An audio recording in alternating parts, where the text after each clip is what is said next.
A aurora foi rasgada pelo rugido dos motores e pelo fogo da artilharia. O céu tornou-se num vermelho turvo quando milhares de canhões russos abriram fogo em uníssono. Do norte, tanques 90 e blindados BMP avançaram diretamente para os subúrbios, esmagando o asfalto e levantando nuvens de poeira e fumo. As forças de defesa ucranianas reagiram em desordem. Mísseis antiaéreos foram disparados esporadicamente, mas cegados pela interferência dos radares, os projéteis caíram longe dos seus alvos.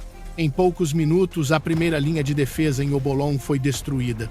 Os arranha-céus tremeram as janelas, estilhaçaram-se e o fumo negro ergueu-se como colunas maciças. As tropas russas dividiram-se em 3 direções, atacando agressivamente áreas-chave. A artilharia móvel fornecia cobertura pela retaguarda, disparando salvas precisas contra os focos de resistência, transformando as ruas num mar de fogo. Os soldados ucranianos recuaram para o centro, com muitas unidades a perderem o contato. Drones russos varriam continuamente os céus, transmitindo imagens em direto para o comando. A força de Su-35 patrulhava e controlava totalmente o espaço aéreo de Kiev. Alguns caças MiG-20 e 9 ucranianos tentaram descolar de Vasilkiv, mas foram abatidos antes mesmo de ganharem altitude. Ondas de foguetes Grad cobriram os subúrbios. Explosão após explosão, o sistema de comando do inimigo ficou paralisado logo nas primeiras horas. Vindas de leste, unidades de forças especiais russas avançaram sobre os eixos de transporte, capturando pontes, subestações elétricas e pontos de comunicação. A ala oeste aproximou-se do rio Dnipro, criando um cerco exterior. Comboios de veículos blindados avançavam lenta, mas firmemente. As metralhadoras crepitavam e caminhões de transporte ardiam na berma da estrada. Os soldados ucranianos tentaram defender cada casa e cada cruzamento, mas o poder de fogo russo era avassalador. Entradas de bunkers, postos de guarda e posições de artilharia foram destruídos após apenas algumas salvas. O som de balas a rasgar o ar, de betão a desabar e de explosões abafava todos os outros sons. Ao meio-dia, toda a zona norte de Kiev estava sob controle russo. As forças mecanizadas avançaram mais 10 quilômetros. A artilharia autopropulsada disparava fogo de cobertura contínuo. A ala de ataque sul avançou simultaneamente para o centro. A ponte do metrô desabou e o fumo cobriu o rio Dnipro. Civis fugiam em pânico. Carros cheios de pertences ficaram presos num trânsito imobilizado. Projéteis de artilharia explodiam perto com colunas de fumo a erguerem-se como uma floresta de fogo. O comando ucraniano tentou desesperadamente pedir reforços, mas o sinal estava completamente bloqueado pela interferência. A infantaria russa avançava grupo a grupo, tomando edifício a edifício, hasteando bandeiras nos pontos de controlo. A Praça da Independência estremeceu com o maior bombardeamento do dia. Tanques Leopard ucranianos ardiam na avenida principal. A última unidade de defesa no centro desintegrou-se quando um projétil de artilharia atravessou a cave do comando. A artilharia russa cessou o fogo e helicópteros Mi-20 e 8 baixaram a altitude para varrer e inspecionar as ruas. Todo o centro de Kiev transformou-se num monte de cinzas, restando apenas pequenas explosões e um fumo branco que pairava no ar. À tarde, as tropas ucranianas começaram a retirar para os subúrbios a oeste. As forças da NATO tentaram dar apoio com reconhecimento via UAV, mas o sinal de controlo foi cortado. Todo o sistema de satélites da região ficou paralisado. As tropas russas asseguraram imediatamente os nós de transporte, bloqueando todas as rotas de fuga. Os tiros tornaram-se esparsos. A cidade mergulhou num silêncio pesado. O fogo ardia nos depósitos de combustível e o fumo alastrava-se pelo rio, cobrindo toda a zona central. Os tanques russos permaneciam imóveis no meio da praça, com os canhões ainda incandescentes. Do lado ucraniano, restavam apenas alguns focos de resistência isolados, sem força para contra-atacar. A batalha terminou em menos de 12 horas. Kiev caiu nas mãos da Rússia, a cidade estava em ruínas, a infraestrutura paralisada. Os soldados inimigos dispersaram. Sob a luz turva do entardecer, com poeira e fumo, a pairar, o mastro da bandeira no topo da Câmara Municipal caiu. Uma formação russa montava guarda entre as cinzas, observando em silêncio a cidade submersa em destroços. O sinal de uma campanha avassaladora, fria e de uma precisão cruel. Às 2 da manhã, o céu de Kiev foi rasgado não por trovões, mas pelo rugido simultâneo de milhares de motores a jato de mísseis. Uma tempestade de fogo terrível sem precedentes na história da guerra moderna abateu-se sobre a capital ucraniana. O chão tremeu como num terremoto de magnitude 10. Dezenas de milhares de projéteis de 152 mm dos sistemas Mista-S e Koalitsia SV caíram como uma chuva de aço lavrando tudo. Logo a seguir ouviu-se o sibilo aterrador dos foguetes Grad-SM e das bombas termobáricas do Tossuma Buratino. Bolas de fogo gigantescas irromperam por toda parte, consumindo o ar, sugando o oxigênio e transformando instantaneamente quarteirões inteiros em pó. O céu noturno negro como breu tornou-se num vermelho sangue eterno. De várias direções, mísseis de cruzeiro Caliber e mísseis balísticos táticos Iskander-M, a velocidades hipersônicas, perfuraram todas as camadas de defesa, atingindo alvos estratégicos com precisão absoluta. O edifício do Estado-Maior explodiu, lançando toneladas de betão para o ar. A sede do Serviço de Segurança Ucraniano SBU desmoronou-se num mar de chamas. Os centros de comando nevrálgicos da NATO, situados no subsolo, tremeram violentamente. O betão rachou, as linhas de comunicação foram cortadas e dezenas de oficiais superiores e conselheiros ocidentais foram enterrados vivos instantaneamente. Os sistemas de defesa aérea, Patriot Iris-T e NASAMS do inimigo, gritavam em desespero. Lançaram uma série de mísseis interceptores, mas foi totalmente inútil. Desde o primeiro segundo, os complexos de guerra eletrônica russos Krasuka-4 e Murmansk foram ativados, criando uma cúpula de interferência eletromagnética gigante sobre Kiev, cegando todos os radares de orientação e perturbando todas as frequências de comunicação. Os mísseis antiaéreos da NATO voaram erraticamente, colidindo com edifícios civis ou autodestruindo-se no ar. E então eles chegaram vindos do norte, através de Obolon, colunas de tanques de 90 Proriv e T-14 Armata, rugindo como bestas de aço sedentas de sangue.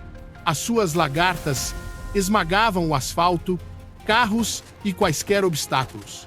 A poeira espessa foi rasgada pelos faróis e pelos clarões dos canhões de 125 mm. As forças de defesa da NATO e da Ucrânia, escondidas em fortificações, abriram fogo apressadamente. Mísseis Javelin e NLA foram disparados incessantemente, criando explosões ofuscantes na blindagem dos tanques russos.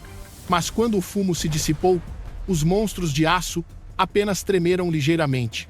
A blindagem reativa Relikt e Malachit neutralizou completamente as armas antitanque individuais.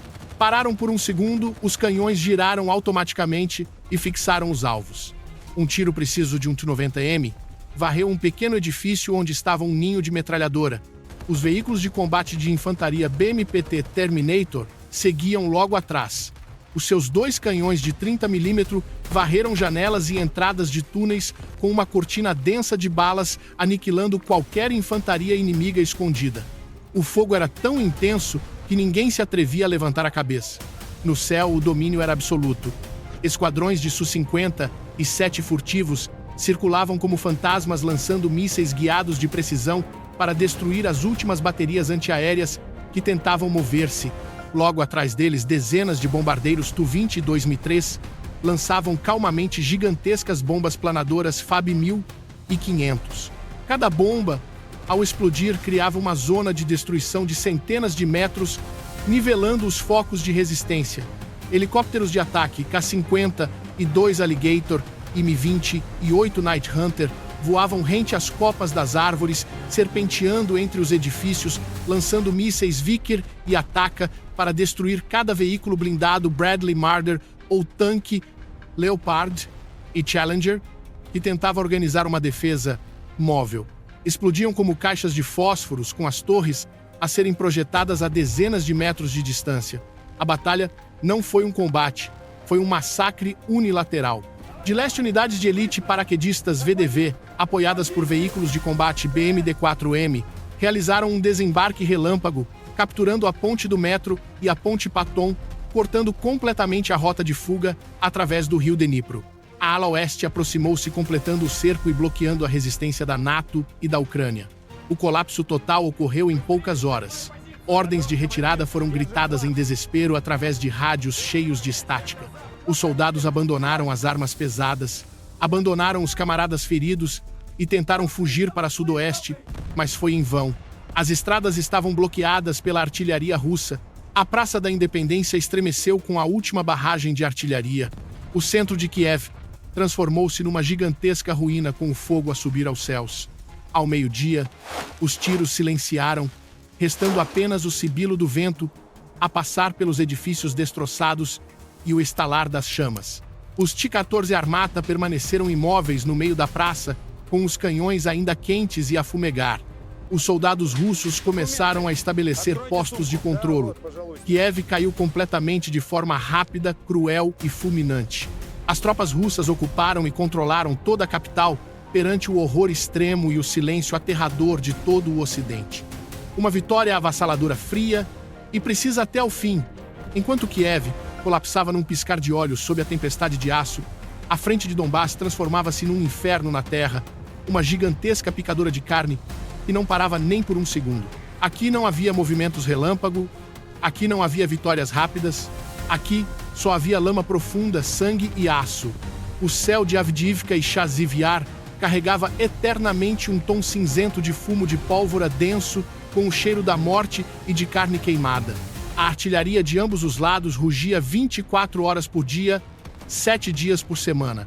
Explosão seguia-se a explosão, não permitindo um único segundo de silêncio.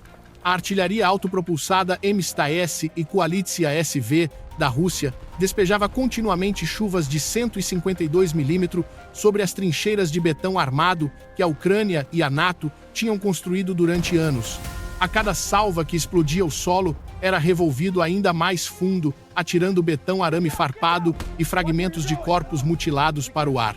A poeira era tão densa que os soldados não conseguiam ver-se a mais de 5 metros de distância.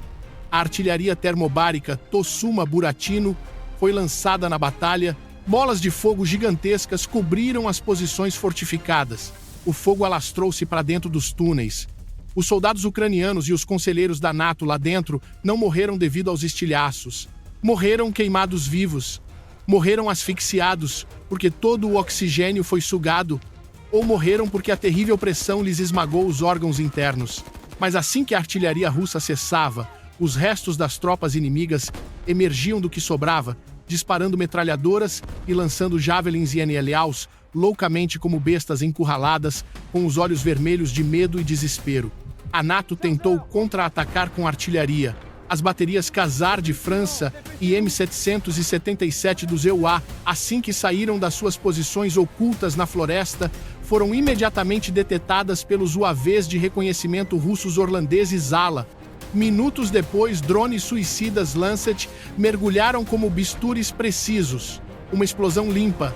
E o canhão ocidental de valor inestimável, custando milhões de dólares, transformou-se num monte de sucata em chamas com a tripulação desfeita.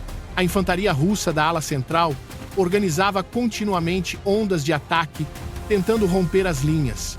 Avançavam pisando a lama e os corpos dos camaradas de ambos os lados. Tanques T-90 rugiam tentando passar, mas ficavam presos em campos de minas antitanque densos. Mas o céu de Donbass estava negro de UAVs FPV russos. Veículos blindados ocidentais eram atacados sucessivamente, explodindo e perdendo as torres. Corpos de soldados da NATO e da Ucrânia jaziam carbonizados dentro das máquinas destruídas. O cheiro a carne queimada impregnava o ar. As trincheiras já não eram trincheiras. Eram valas cheias de lama, esgoto, cartuchos e sangue. Não restava uma árvore, não restava uma casa, intacta apenas terra rasgada e esburacada como a superfície da lua. Espalhados estavam destroços de tanques carbonizados e corpos inchados. A guerra estagnou o combate num impasse, cada centímetro de terra trocado por centenas de vidas. As tropas russas e ucranianas estavam presas uma à outra neste pântano de destruição. Um impasse entrelaçado perfeito, um crematório sem fim. Exatamente no auge do impasse em Donbass e do controle absoluto em Kiev, o Alto Comando Supremo da Rússia Estávica decidiu que era hora de desferir o golpe final.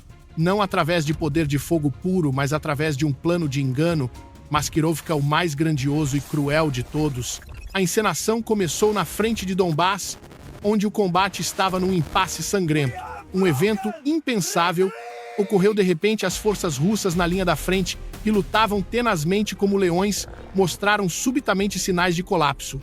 A inteligência da NATO e da Ucrânia ficou atônita.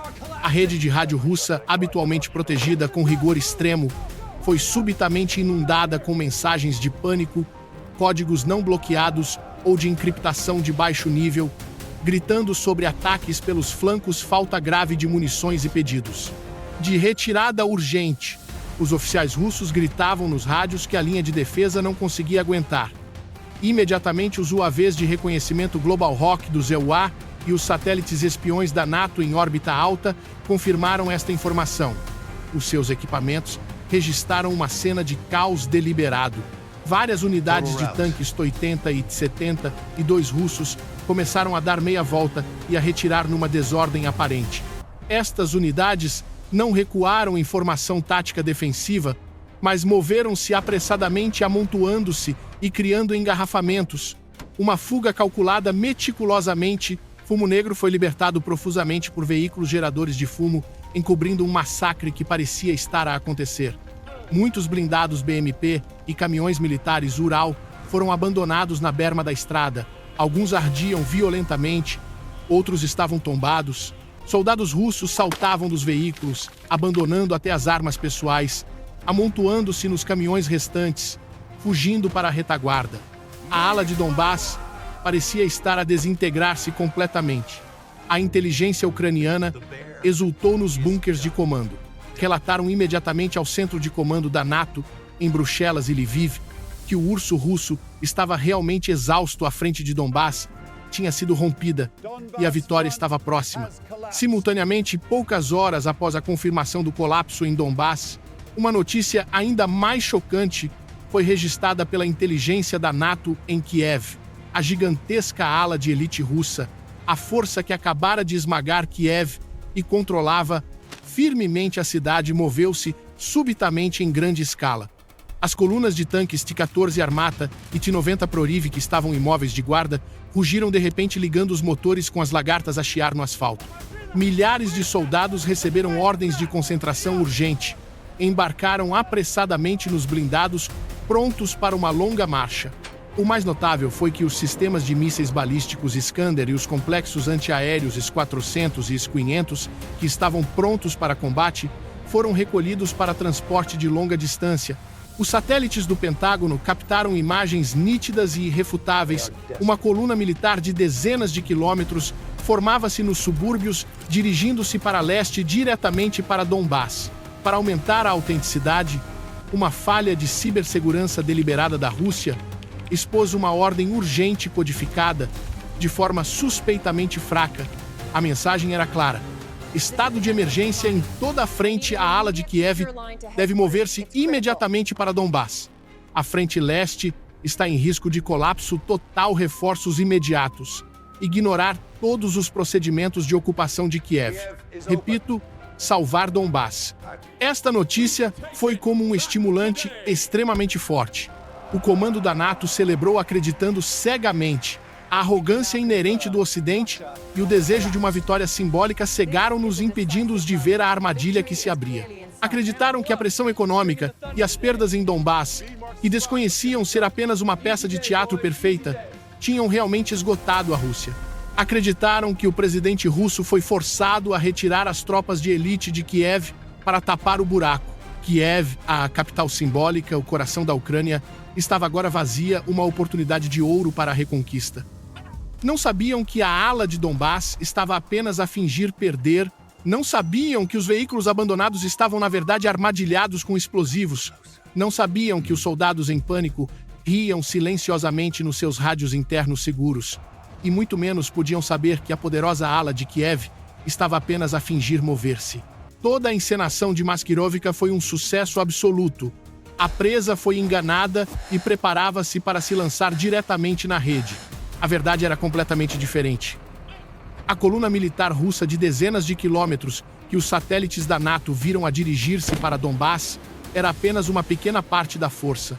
Um engodo dentro do engodo, desenhado apenas para ser visto pelas câmaras de espionagem do Ocidente. A maior parte da ala de elite, as unidades mais combativas que esmagaram Kiev, não se moveu. Assim que a coluna de engodo desapareceu de vista, foi dada uma ordem silenciosa. Dezenas de milhares de soldados russos e equipamento pesado não foram para leste. Voltaram para trás. Desvaneceram-se na noite nas densas florestas, nas cidades abandonadas e nas zonas industriais em ruínas ao redor de Kiev. A cidade de Kiev era agora uma gigantesca armadilha mortal, uma rede com a boca aberta assustadoramente vazia. Um enorme cerco de destruição foi estabelecido com uma velocidade e precisão arrepiantes nas florestas a oeste e a sul de Kiev, locais onde o reconhecimento da NATO nunca suspeitaria. Milhares de obuses autopropulsados Mista-S e Koalitsiya SV foram camuflados perfeitamente sob redes e ramos de árvores. Os seus canhões tinham as coordenadas ajustadas, apontados simultaneamente para o centro de Kiev, para os principais cruzamentos, edifícios governamentais e pequenos aeroportos onde sabiam que o inimigo ocuparia posições. Os T-90 Miproriv e T-14 Armata não ficaram parados na estrada. Foram escondidos em fortificações profundas em fábricas semi-destruídas, com os cascos cobertos por lonas de camuflagem, deixando apenas os canhões de fora, criando emboscadas de tanques indetetáveis. Esperavam silenciosamente pela presa. Mais longe, formando um anel de aço exterior, os complexos antiaéreos S-400 Triumph e S-500 Prometheus ergueram as suas antenas. Os seus radares estavam em modo de espera silencioso, mas prontos para fixar alvos em segundos. Dezenas de sistemas Pantsir-Sun foram intercalados, prontos para destruir qualquer objeto voador a baixa altitude, como drones ou mísseis de cruzeiro. Os lançadores de mísseis balísticos Iskander-M e os complexos hipersônicos Kinzhal foram escondidos em silos de campanha. Cada míssil já carregava as coordenadas dos bunkers de comando, depósitos de munições e pontes estratégicas que a NATO certamente usaria. O mais importante, os sistemas de guerra eletrônica Krasukha-4 e Murmansk foram implantados em posições elevadas. Silenciosos como predadores, as suas antenas ainda não emitiam ondas, aguardando apenas um botão para libertar uma tempestade eletrônica, cegando e ensurdecendo toda a força da NATO na cidade. Em aeroportos secretos, a centenas de quilômetros, esquadrões de Su-50 e 7 Su-30 e 4 bombardeiros estratégicos U-22 em 3 aguardavam na pista carregados de bombas e mísseis. Os pilotos sentavam-se na sala de espera sem dizer uma palavra, apenas com uma tensão e concentração elevadas. Toda a Kiev transformou-se num campo de tiro gigante. Tudo estava pronto. O silêncio cobria o campo de batalha, um silêncio sufocante, anunciando o massacre que estava prestes a começar. A inteligência da NATO e da Ucrânia celebrava loucamente. A notícia de que Kiev estava vazia e de que as tropas russas colapsaram em Donbass foi confirmada por todas as fontes, desde os satélites Global Hawk do ZEUA até aos espiões no terreno. Acreditavam que a Rússia estava exausta, colapsada pelas sanções e pela sua corajosa resistência. O comando da NATO em Bruxelas e Lviv agarrou imediatamente esta oportunidade de ouro. Uma oportunidade que achavam que mudaria o curso da guerra. Uma ordem arrogante e louca foi emitida. Operação Reconquista, da Aurora reconquistar Kiev. Imediatamente força total. Acreditavam que o urso russo tinha realmente partido as garras, que era a hora de esmagar o inimigo. Uma força de dezenas de milhares de soldados da NATO e da Ucrânia foi reunida à velocidade da luz. Centenas de tanques Leopard 2A6 alemães e Challenger 2 britânicos rugiram nas autoestradas em direção a Kiev. Não esconderam a sua movimentação, exibiram-se confiantes no seu poder. Atrás seguiam centenas de veículos de combate de infantaria Bradley dos EUA Marder da Alemanha e blindados Stryker carregados de soldados da NATO e ucranianos cheios de moral. No céu, dezenas de caças F-16 rugiam em apoio. Os seus pilotos estavam confiantes de que os sistemas antiaéreos S-400 e S-500 russos tinham retirado. No solo, os complexos de mísseis de cruzeiro de longo alcance Taurus da Alemanha e Storm Shadow do Reino Unido, o orgulho tecnológico da Europa, foram trazidos. O plano era, assim que retomassem Kiev, usariam esses mesmos sistemas para disparar diretamente contra Moscovo. Este exército gigantesco entrou nos subúrbios de Kiev sem encontrar qualquer resistência, nem um tiro de metralhadora, nem uma mina antitanque, nem um morteiro. A cidade estava estranhamente vazia, um silêncio arrepiante, mas eles, na embriaguez da vitória e no desprezo pelo inimigo, pensaram que era sinal de uma fuga russa caótica e humilhante. As forças da NATO e da Ucrânia inundaram o centro, gritaram, dispararam para o ar em celebração, hastearam bandeiras da Ucrânia e da NATO nos edifícios governamentais em ruínas.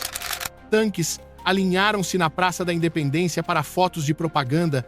Oficiais superiores da NATO, com dezenas de conselheiros e especialistas técnicos, começaram a estabelecer postos de comando de campanha nos edifícios robustos que restavam, veículos de munições e combustível, concentraram-se em grandes parques e estádios, preparando-se para uma ocupação longa.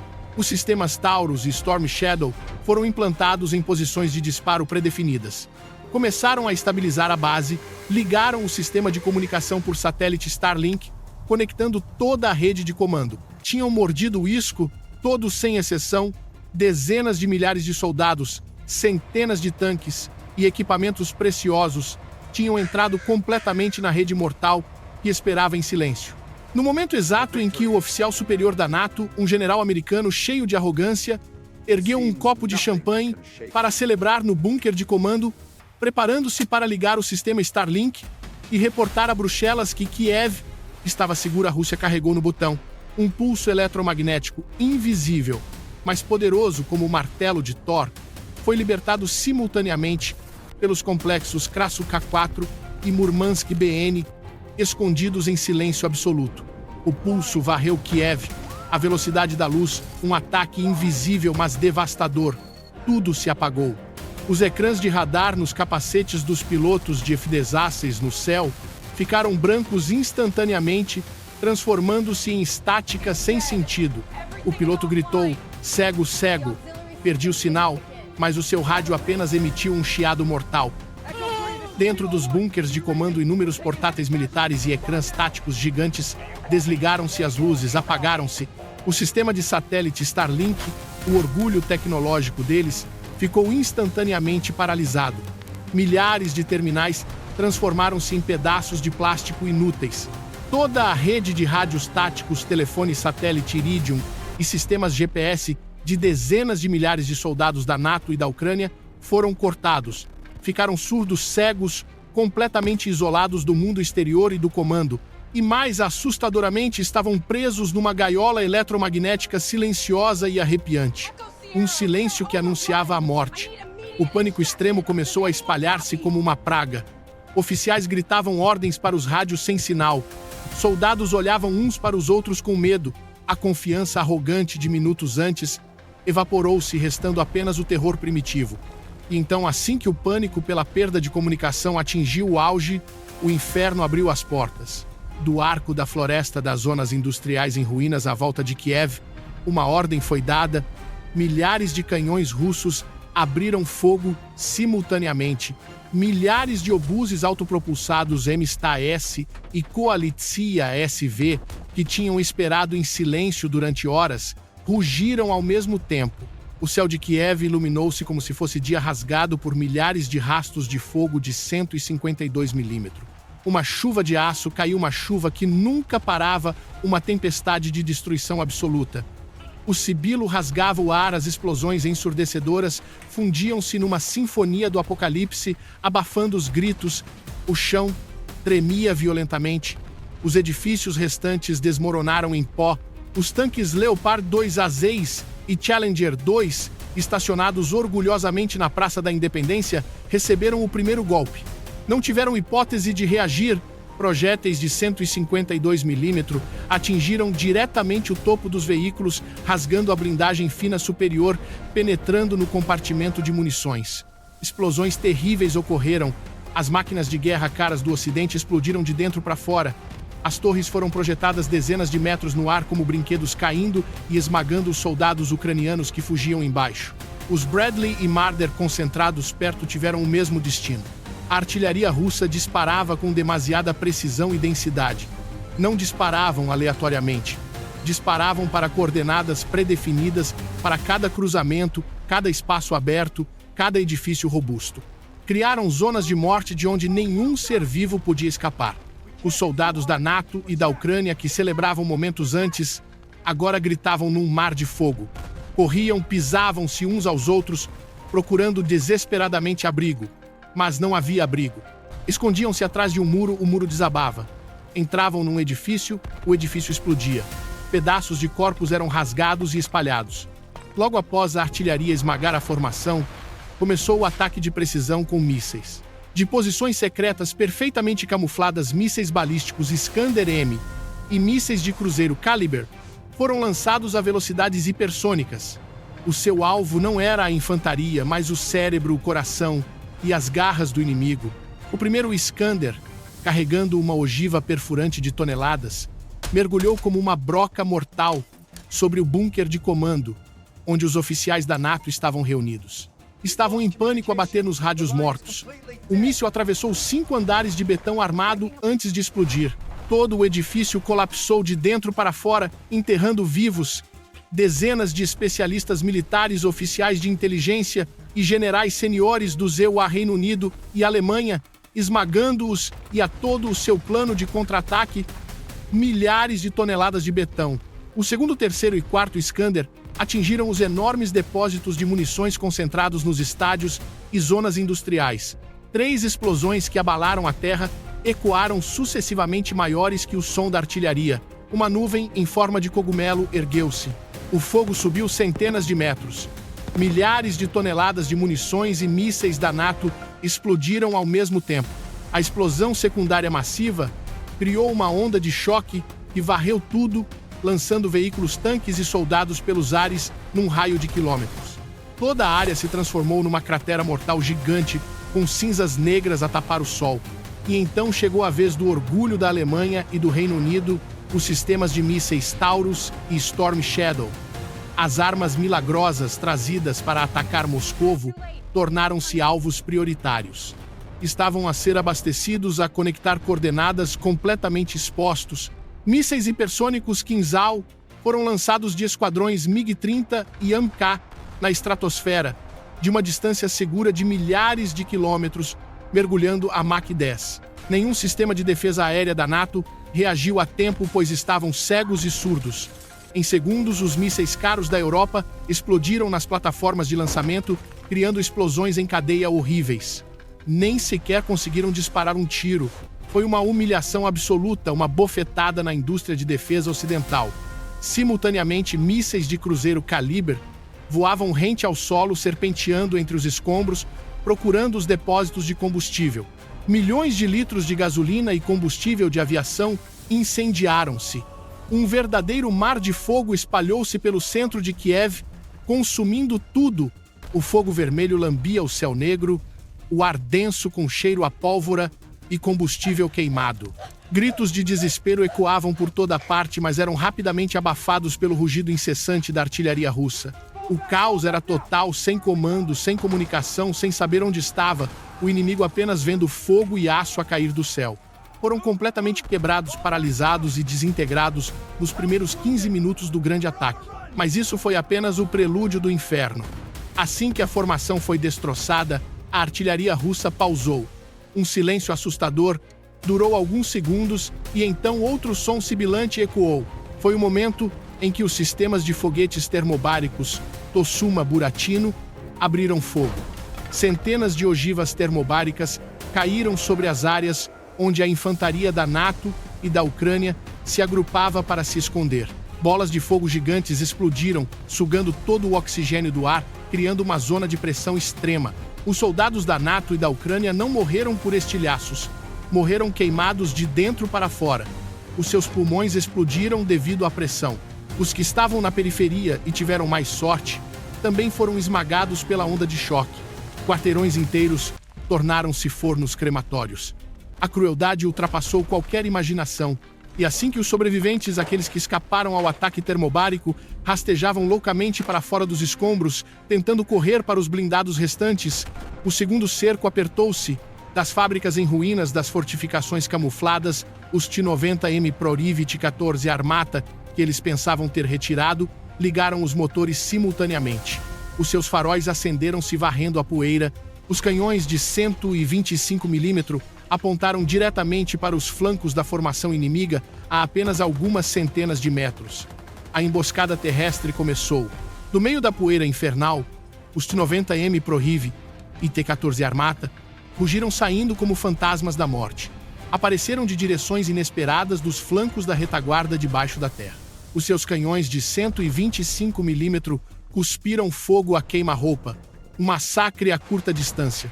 Projéteis perfurantes de subcalibre voaram a velocidades terríveis, atravessando a blindagem frontal dos Leopard e Challenger restantes, que giravam as torres, desesperadamente tentando encontrar alvos na cegueira total. Bum! Uma explosão limpa, o Leopard 2 Ases explodiu por dentro, a sua torre voou pelos ares. Bum! O Challenger 2 tentou recuar, mas levou um tiro no flanco, parou e ardeu violentamente. Os veículos de combate BMPT Terminator seguiam atrás. Eram o verdadeiro pesadelo da infantaria. Os seus 2 canhões de 30 mm e lançadores de granadas automáticos varreram brutalmente os grupos de soldados da NATO e da Ucrânia que tentavam esconder-se, transformando tijolos e betão em pó, rasgando tudo o que estava atrás. Grupos de soldados da NATO tentaram levantar-se e disparar espingardas fracamente, mas as balas apenas ricocheteavam inutilmente na blindagem grossa russa.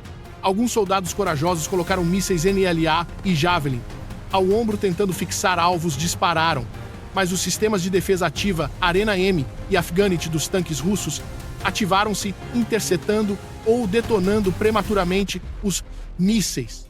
O tanque apenas tremeu ligeiramente e continuou a avançar, esmagando a posição de quem disparou. Nesse momento, o céu sibilou novamente, mas não era artilharia. Milhares de drones suicidas FPV e Lancet foram lançados de plataformas móveis escondidas, caindo como um enxame de abelhas furioso. Eram caçadores a vasculhar cada canto. Eram demasiado pequenos, rápidos e numerosos. Os soldados da NATO olhavam horrorizados para o enxame da morte a descer. Dispararam espingardas para o céu, mas foi inútil. Um Lancet mergulhou contra uma ambulância blindada que tentava evacuar oficiais feridos. O veículo explodiu. Outro FPV atingiu um caminhão de combustível restante, criando uma bola de fogo gigante. Caçaram e destruíram cada Striker, cada canhão. Um 777 que tentava posicionar-se. Era a combinação da destruição artilharia a apagar a formação mísseis, a cortar a cabeça tanques e drones, a limpar os restos. No desespero supremo, algo impensável aconteceu. Vindo de oeste da Polônia, ouviu-se o rugido de motores a jato. Um esquadrão de 12 caças, F-16, a força de reação rápida da NATO, baseada em RZSOF, tinha recebido o último sinal de socorro caótico antes do corte de comunicações. Voavam a altitude extremamente baixa, tentando evitar o radar, carregando a última esperança, mísseis anti-radar HARM e bombas guiadas JDAM para tentar salvar a situação. Os pilotos da NATO arrogantes acreditavam que a defesa aérea russa tinha retirado. Voaram diretamente para a armadilha. Assim que subiram para lançar os mísseis HARM contra as fontes de interferência, o céu de Kiev iluminou-se. Todos os sistemas S-400 Triumph e S-500 Prometheus, silenciosos até então, ativaram-se simultaneamente. Os seus radares fixaram os alvos em menos de 3 segundos. Dezenas de rastros de fogo gigantes mísseis 40 AN-6 e 48N6DM subiram ao céu a velocidades inimagináveis. Mísseis 8 horas, 11 horas, em todas as direções, gritou o piloto líder do F-16 no rádio. Lançaram flares loucamente, viraram bruscamente, tentando escapar, mas era tarde demais. Os mísseis russos eram demasiado rápidos, inteligentes e numerosos. O primeiro F-16 explodiu numa bola de fogo ofuscante, com destroços a caírem no mar de fogo de Kiev. O segundo, terceiro, quarto. O céu transformou-se num espetáculo de fogo de artifício mortal. Em menos de 1 minuto, 10 F-16 foram abatidos. Os mísseis HARM lançados à pressa foram facilmente interceptados pelos Pantsir-Sun próximos, explodindo inofensivamente no ar. Restaram 2 aviões que não se atreveram a voltar. De uma altitude superior, 2 sombras de Su-57 russos apareceram. estavam à espera. Fixaram os 2 últimos F-16, mas uma ordem do solo soou cessar fogo. Deixem-nos ir.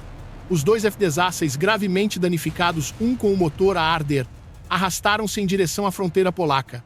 Os pilotos gritavam sem parar pelo rádio para a base: "É tudo uma armadilha. Kiev é uma armadilha. Fomos aniquilados."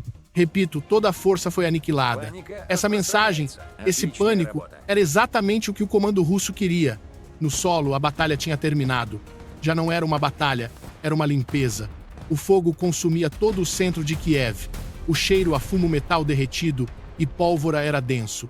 Centenas de tanques blindados e caminhões da NATO e da Ucrânia eram agora apenas sucata a fumegar. As metralhadoras silenciaram gradualmente. Restava apenas o rugido dos T-90 e o chiar das lagartas, enquanto as tropas russas avançavam controlando totalmente as cinzas, controlando totalmente o campo de batalha. A aurora despontou sobre uma Kiev morta. O céu já não era azul. Tinha uma cor cinzenta turva, coberto pelo fumo negro de milhares de incêndios impossíveis de apagar. O centro da capital ucraniana não era mais do que uma ruína gigante, um vasto cemitério de ferro e aço, estendendo-se por dezenas de quilômetros quadrados. Centenas de carcaças de Leopard, Challenger, Bradley e Stryker jaziam carbonizadas e empilhadas em posições grotescas. As suas torres estavam espalhadas, os canhões espetados no chão num silêncio eterno. O fogo ainda crepitava dentro dos edifícios governamentais colapsados. O ar estava pesado com o cheiro de metal derretido, combustível a arder e cinzas. Nenhum tiro, nenhum grito, apenas o silêncio absoluto de uma destruição total. Toda a força de elite, dezenas de milhares de soldados, dezenas de oficiais superiores e especialistas técnicos da NATO e da Ucrânia foram aniquilados, reduzidos a pó em poucas horas. Na base de RZSOL, na Polônia, os 2 F-16 destroçados e a fumegar aterraram de emergência, quase se despenhando. Kiev é o inferno. A notícia da derrota terrível, mais horrível do que qualquer desastre militar na história moderna, foi enviada diretamente para o centro de comando da NATO, em Bruxelas. O pânico extremo apoderou-se dos generais ocidentais. Não podiam acreditar, não ousavam acreditar, mas a verdade não podia ser escondida. A notícia vazou. A opinião pública europeia explodiu em fúria e medo. Milhões de pessoas saíram às ruas em Berlim, Paris, Londres, Haia, protestando, gritando para os governos pararem imediatamente toda a ajuda, exigindo a retirada da Ucrânia, exigindo que a NATO terminasse esta guerra louca. Perante o caos e o colapso moral do Ocidente, a Rússia não disse nada. O Kremlin permaneceu em silêncio. O Ministério da Defesa russo permaneceu em silêncio. Os canais de comunicação russos simplesmente retransmitiram a imagem da bandeira russa a ondular sobre as ruínas de Kiev. Esse silêncio pesava mais do que milhares de discursos. Foi a declaração mais firme e fria a qualquer força da NATO que ponha o pé em território ucraniano. Qualquer arma que apareça será considerada um alvo legítimo e será destruída sem qualquer piedade.